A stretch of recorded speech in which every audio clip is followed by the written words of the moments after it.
And welcome back to the TGS Open Series. This one is special. It's going to be Apex Legends coming at you. $500 tournament on your Monday evening, Monday night, Monday morning, wherever you may reside. Like you crazy man over to my left-hand side. How's it going, Tony?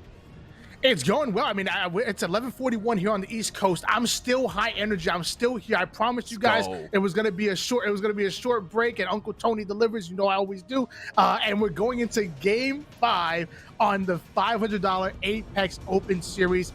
And you know, I talk about all the time that final circle. I talk about the end game. Now we're reaching the final circle, or the end game, if you will, of the tournament. Now, if you're on that lower half, if you see yourself outside of that top 4, outside of the top 5, it's time to change up your strategy. It's time to up the tempo. You need to incorporate an octane or maybe a lifeline or whatever it is that's your composition that makes you play faster and makes you win those 50-50s. You got to change it up. It's the end game, baby. Get that stim ready, whatever champion you may be, and let's get it going, baby. Let's get down to that leaderboard. Production, please and thank you. Let's have a little sneak peek for the last time at this scoreboard before we get that final result. Still on top is Gold last season, no surprise, but look at that score. Total points, 90 points, 59 kill points. My goodness. This is probably the most dominant tournament play out of a single team that I've ever casted or even ever watched. I've never seen a team just have so much skill and so much knowledge to be able to absolutely wreck house in the kill points, and to even match that almost with the placement points as well.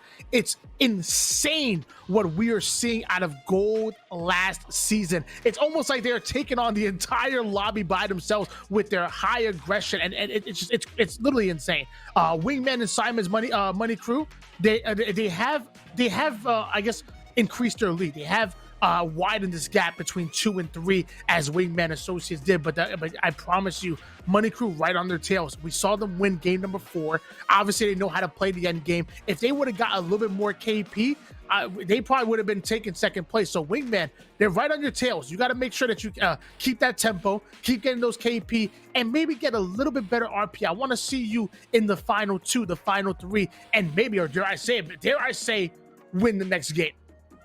If that was the case, yeah, we could see a shuffle. We could start to see a shuffle in that top 3 for the bronze and for the silver placement. Pretty clear, unless we see something astronomical. Gold last season get first knocked out with no frags, no assists, nada. I think that would be the only scenario in which maybe, just maybe, if one of those other two teams got their personal best for their entire career, we might see a comeback. But unless that's to happen, which is, it's a possibility. Anything is possible in the Apex realm. I mean, anything is possible, but it's not looking probable that the number 1 is going to anybody else besides Gold last season. I mean, I'm sorry. This is their tournament to win, and everybody else is fighting for second place. But hey, second place in a $500 tournament and going up against semi-professionals, like I said, I believe Blight and Protectful to be, ain't nothing wrong with that. I would count that a win in my book, as I believe we're going into World's Edge next. Either World's Edge or King's Canyon should be coming up next. But either way, it may not be as open as Olympus, but both of those maps still allow you to get into those early gunfights. So like I said, if you find yourself on the bottom half and outside of the top 5 or 6, you need to change up your strategy. You need to do that right now. Change up your legends, talk it out real quick, whatever you have to do to take those 50-50s and win those 50-50s as well. You've got the read, not just in the 50-50s of we'll be going. It's World's Edge, no King's Canyon. I'm a big fan of King's Canyon, but until another day, we'll be reunited. World's Edge for this one, and who is going to be the champion living life on the edge for this last of the 5 custom maps we do have. I've got my money on Gold's Gold last season, if I could get my words out. I want to see another team snag that first place, but you're right. Realistically speaking, the stats don't lie, and neither do the frags. The stats are heavily weighted for Gold last season. And ain't nobody gonna be rocking that ship for them. And it looks like we are indeed going into World's Edge, and I promise you, I said it before, if you plan on upping the tempo, you might want to think about either landing Countdown on your top left-hand corner of the screen or possibly Fragment as well. Now, for the teams that like to be a little bit more patient and go to Countdown, you might have a little bit less engagements, but from what I understand, I believe that final circle is pulling towards Lava Fissure. So it may be advantageous for you to play Countdown, get the max amount of KP, play that edge for as long as possible, and then eventually rotate into Lava Fissure, which I promise you, that's going to be a really exciting final hill if it does end up pulling in that direction. 17 squads at the moment who are starting on board with Team Spectator, who have already lost a Bloodhound player. Losing a Bloodhound early, losing any sense of recon, any vision is an absolute kick to the nads, kick to the gonads. Don't want to be feeling that in your last matchup, but you got to deal with the cards that you're dealt. Res is still possible, but looking pretty unlikely here. Hello, speak of the devil, there you go. And it looks like this is actually going to be gold last season. That's Alpha, Blight, and Protect for the team that we were talking about before, who are easily holding to the first place. I think they had like 91 points, almost approaching 100 at this point. At what point do they shut the game down? Is it like a mercy rule or something where if they hit over 150 points, they end up just winning automatically, and we don't even play a game 6? Motorcycle Riders trying to get into some engagement. All players with blue shields raining down nades. Can they win their gunfights? The question, the only question that matters really. You have the best movement in the game, but if you're not hitting the shots, no one cares. No one cares how good you are at surfing. I'm going to see Caustic do what he does best, getting that territory control, locks down that front entrance, and buys a little bit of time to loot up. And we still have our loot goblins. This is actually going to be our Caustic player at the moment, but they did end up losing their Rampart player, which is not looking good. Mirage trying to go for the res, but I'm not sure he's going to be able to. Luckily with Mirage, when he goes for the res, both players end up going invisible, and the decoys are coming out. FCS are getting highly annoyed. They're coming in, and all they did was get annoyed. All it did was delay the inevitable, because FCS coming out on top, clearing out that team. We have 15 squads remaining. FCS, as much as maybe they're not one of the top-ranked teams in this entire tournament, they've been very consistent, haven't they? Everything we've seen from them, they play super well as a unit. Their trades, they absolutely have those on lock. And the frags that we've seen as well have been pretty damn spicy. And I think that's something for Apex in general. You can make sick plays, but you might not be winning the game. So to get both of those and to muster that kind of perfect balance of synergy and meta to get the dub, the placement, the high frag game, it's a difficult realm in Apex.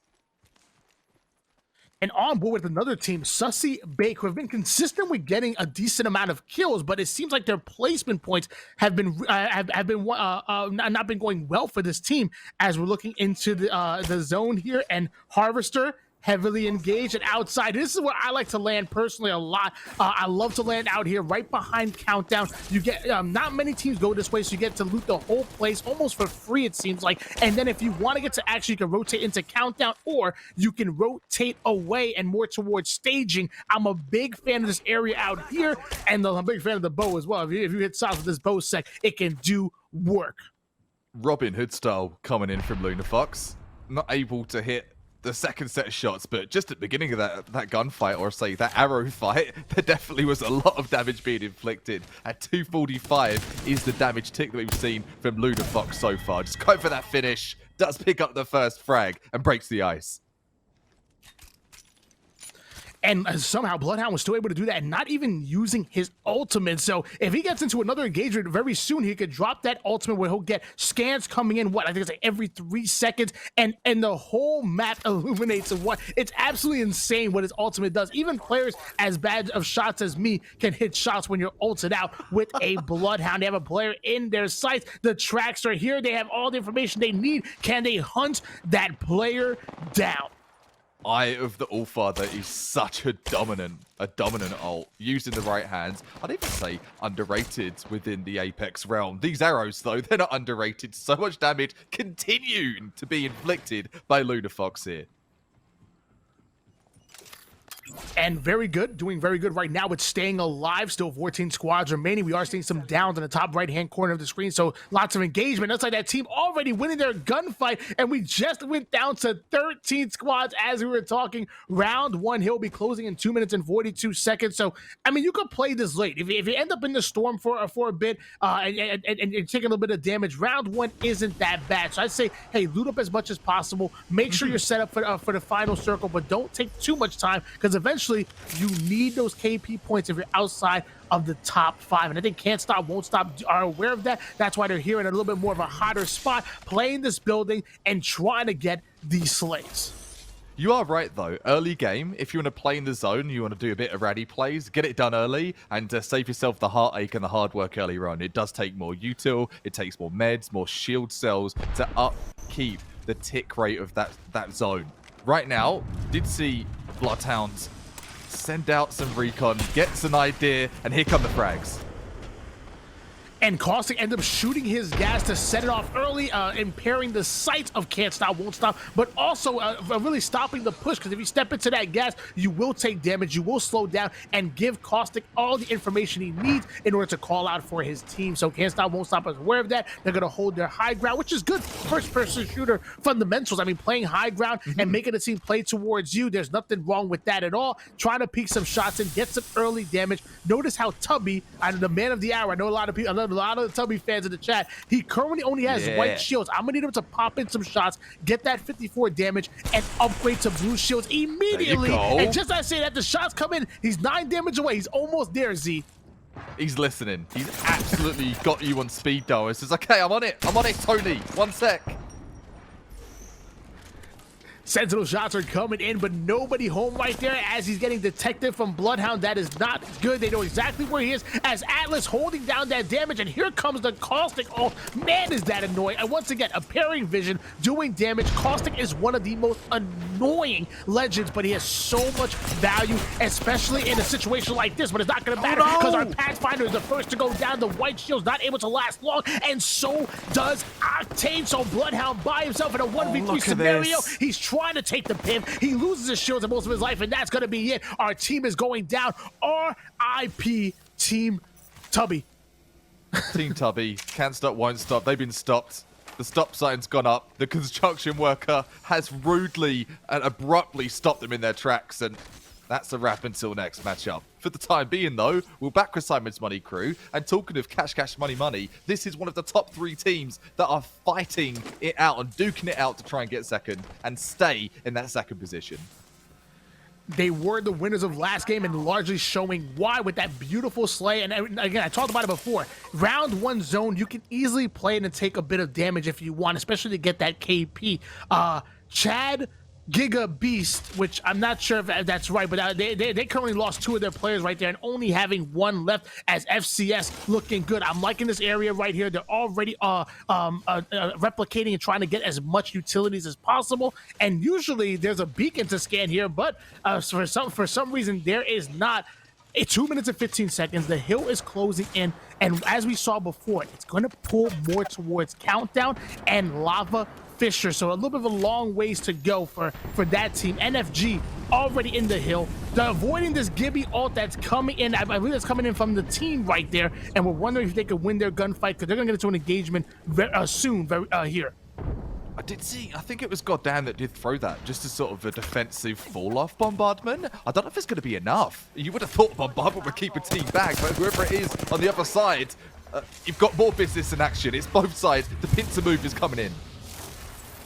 Yeah, if you're gonna drop a defensive bombardment, actually use it for defense purposes, it has to be for you rotating out. Otherwise, if you're gonna stay in the same position and you drop the ult, it does no damage, and now you just lost an ult that could have been used in offense to start your push. So either you're gonna throw it on the enemy team and try to get that damage and then push after it, or you're gonna drop in the spot to hold down an area and run away from it. But we noticed that team kind of wasting it right there. I think the Gibby player needs to maybe be a little bit more patient with that. Either way, this team is going to like to back down, which as they're backing down, that ultimate would have been really nice. Motorcycle riders holding down this hill, flat lines in the hand of our Wraith players, who's currently getting some shields from a teammate. Now notice that Wraith still has her portal, so if she does want to play aggressive, she doesn't want to get into the action, put down some shots and then push back, that is an option for Motorcycle Rider, as Watson also dropping her ult as well. Yeah, Dimensional Drift is something just to get out of jail free card. It's there. That Monopoly special. Going in for the frags though. Dimensional Drift not being focused on. Still just sitting on that ultimate. Relying on the aim game. And that's what's going to get you through here. Motorcycle Riders under some heavy fire.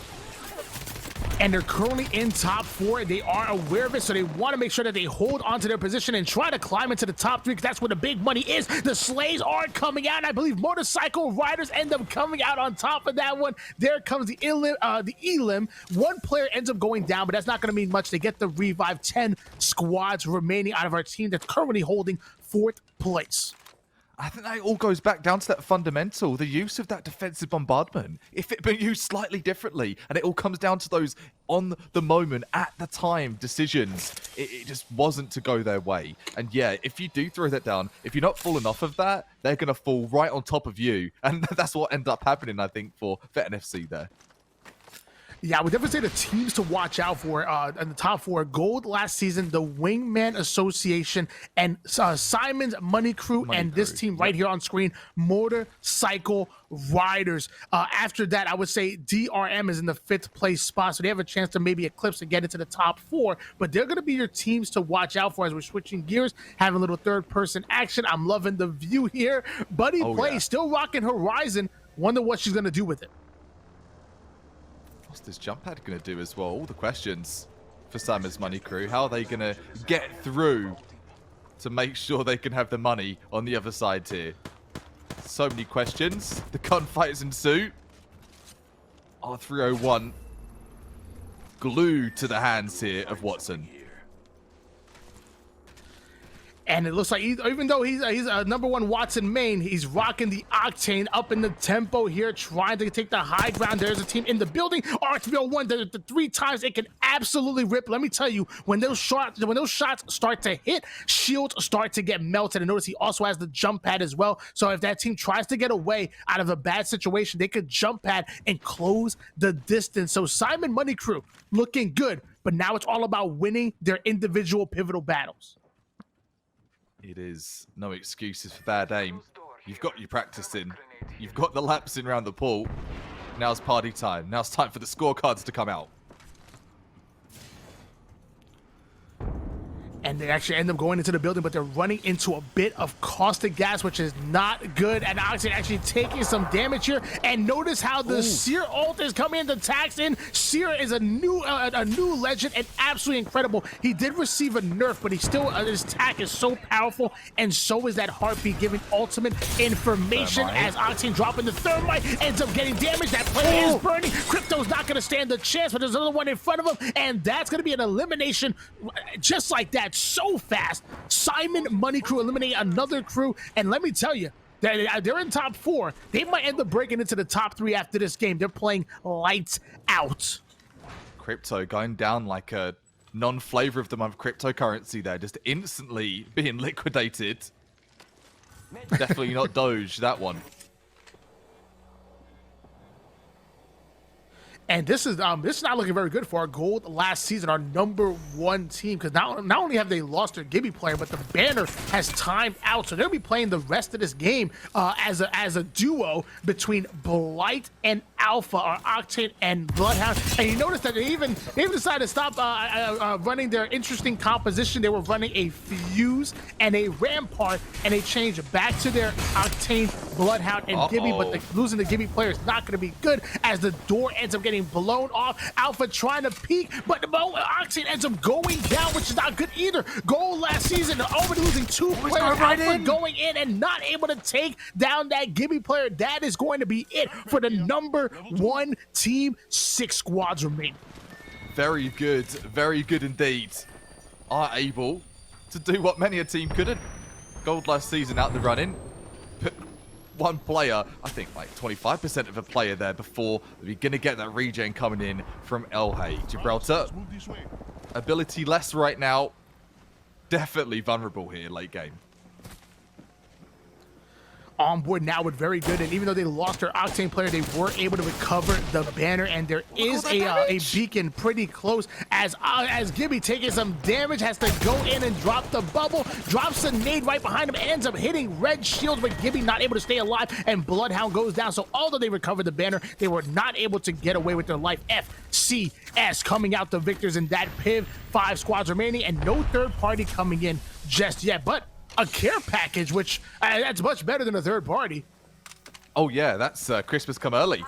Level 3 helmet there, I think there as well, the gold helmet. Love to see it. Get it in your system. Get all of that util locked down and get ready for your final battles. We've talked of this, and every time it comes here, it's sort of like the gate through to the final chapter of this story, where the teams are going in for those heavy gunfights, start to play a little bit slower and play for the final battle. But with engagements like this, you've got to use the high ground. And that's exactly what Motorcycle Riders are doing. They're holding down this high ground and playing the distance game with this 30-30 repeater, putting down damage. That's going to be 57, 36 to follow up. This thing absolutely rips, but he does end up losing his shield's going to have to back down and battery up. We're seeing the picture-on-picture action where that other team on the top right-hand corner is the ones getting into the engagement with them. Nades are flying out. They're perfectly comfortable playing this long and mid-range battle, but it is taking some time here, Z. I'm a little worried that as long as this battle ends up taking a lot of time, they run the risk of getting third party from either side. Another team is hearing this and might end up closing the distance on them. Yeah, it's a bit concerning, isn't it? For the Motorcycle Riders, have seen them obviously take a dab earlier on today, but getting this confident with so much time left, yeah, it is the final 5, but everyone knows, everyone can hear you. There's no silenced weapons available here. It's all loud and proud, and they've got to make sure that they go for squad wipes on these engagements. Otherwise, they're going to have some revenge plays coming in. And notice that there is a beacon landing right here, so they can find out. Now that we're going into round 5, there's only one more hill after this. If they want, they can play the beacon on their southwest side and see exactly where that hill is moving. The final hill, we have 5 squads remaining, but I promise you, when we go down to the final hill, it will go down quickly. That hill is merciless. Again, I talked about it before. Heat shields don't survive. As soon as it touches, you're going down. Motorcycle Riders trying to get some KP from the late rotators, putting down some excellent shots on Gibby as NFG losing their Gibby player. Octane is somehow alive for NFG, but the question is, can he rat it out with the team starting to close the distance here? And Gibby gets thirsted. Shy. Anything but Shy. He's got to be the most confident player in the server right now to land this one. He's going to get 1. He's got the 3 assists as well, and he's got him for broke here. So I know Motorcycle Riders is left. I wonder if we can see maybe the overlay to find out what teams are left here. Because I know Motorcycle Riders are, and this is one of my teams to watch out for because they're currently in that 4th place spot trying to fight in. Also, Wingman Association might still be in the lobby. Gold last season was gone. That was the #1 team. We already know they're gone. And I also want to find out maybe if Simon's Money Crew is here as their battles are starting to come in. And no, it's FCS and Simon Money Crew. So Simon Money Crew and Motorcycle Riders, everything on the line for both of these teams. This is the battle we're going to watch. FCS, we'll get you on screen, but the battle really is about Simon Money Crew versus Motorcycle Riders. They're the 2 teams that are holding down the bottom half of the top 4, and they're going at it here in the final 3 squads.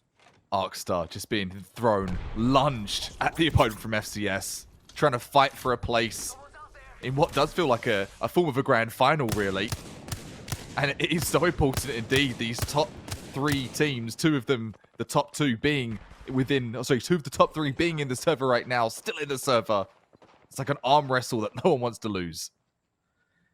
And we got some Money Crew fans in the chat. I see someone says Money Crew for the win. Yo, Simon Money Crew is #1. Well, we're going to find out right here, right now, because this is where, in my opinion, this is where it matters most. It's only the game 5 and not obviously the final game, but with another team that's right on your tail and you're both fighting for the bottom half of the top 4 to get that payout, this is what really matters most as Motorcycle Riders end up losing their Pathfinder. Watson and Wraith currently by themselves. Z, can they survive?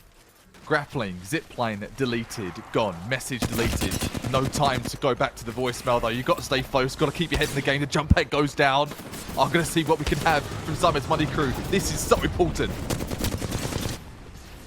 And it looks like the chat said Simon Money Crew is #1, and they proved it right then, knocking down 2 of the players. Now, it's not over yet because there's still 3 squads remaining, but they're sitting in a very advantageous position. They can obviously slay out that team, their rivals that are sitting in the top 4, and maybe even win the game. That circle is closing in, and it is absolutely insane. We're going into our final hill. This is the final hill. Who's going to be king of the hill in this final circle? It's 1 building left. Not much you can do apart from fight and contest for that building. Just lock it down for as long as you can. With the players left in the server now, 2 teams of 3, 1 team with 2. Simon's Money Crew fully stacked with the full trio still in the server though, Tony. On board now with our Octane player, and even though we're in the top 3 and we've seen them up the tempo in the early game, it looks like in the end game they have no problem slowing things down and holding down this building, which makes sense. I mean, they are running a caustic main right now, which obviously is absolutely incredible for holding down buildings. As FCS trying to get into a more advantageous position, the caustic gas does get spotted and does get shot down. So beautiful awareness coming out of FCS, and largely because of the intel that Gibby's giving them, looking through the glass. That is the best kind of play you need in your team. Great awareness, takes out that util, prevents your trouble later getting poisoned by all those toxins. No one wants to get toxic in the top 3, aside from your opponents. And here comes that final battle, the double cam coming up. All the tensions rising. Elstar in the hands of our Wraith player, currently rocking the 3 times, and ends up putting in a couple of shots, but electing to back down because Octane does go down, so this is not looking good look for at FCS squad, who are putting down damage, and everything's going down. It all matters here as that hill starting to close in. Z, what's going on? Oh, everything's going on. What isn't going on right now? The high ground is going to be the battle that, or the player that could win this battle here. Toxic gas is spreading everywhere. There's 2 players on the high ground, though, so I want to know, is that the motorcycle crew right now? I think it is. Still 3 squads remaining, but notice how a team did end up losing a player. So there is, I believe, a rat, or there might be 2 teams that are hosting 2 players, and holding the high ground. It still is FCS at the moment, sitting on top and having all the advantages, but there's a player trying to peek, having the L-Star in hand. Can he rip the players, trying to get the information, but not give up any angles where he can get shredded, as Octane is trying to put down damage as well, but the high ground still going in the hands of FCS, and our kill leader is Raid City at 6 kills and just waiting for the right moment to strike. That's it. Strike like the Cobra. You can't do anything less at this point. RC in the dimensional drift portal. just hanging out down below as well. Look at the Wraith portal at the edge of that door. If anybody tries to go into that portal, they're going to end up going right out and around to the other side. That portal was beautifully placed at the door, literally trapping any team that was in there. And the bombardment is coming in as the circle is starting to close in. Only 2 squads remaining. It's a 3v3, and FCS are just sitting on top. This might end up as a heal-off. This might just be a heal-off. I think it is. It's Blitzkrieg. All the bombs have dropped and the heal-off commences. Who's going to be able to survive this one? Who's going to have the better lifeline instinct? All of the frags are coming through. Who's taking this, Tony?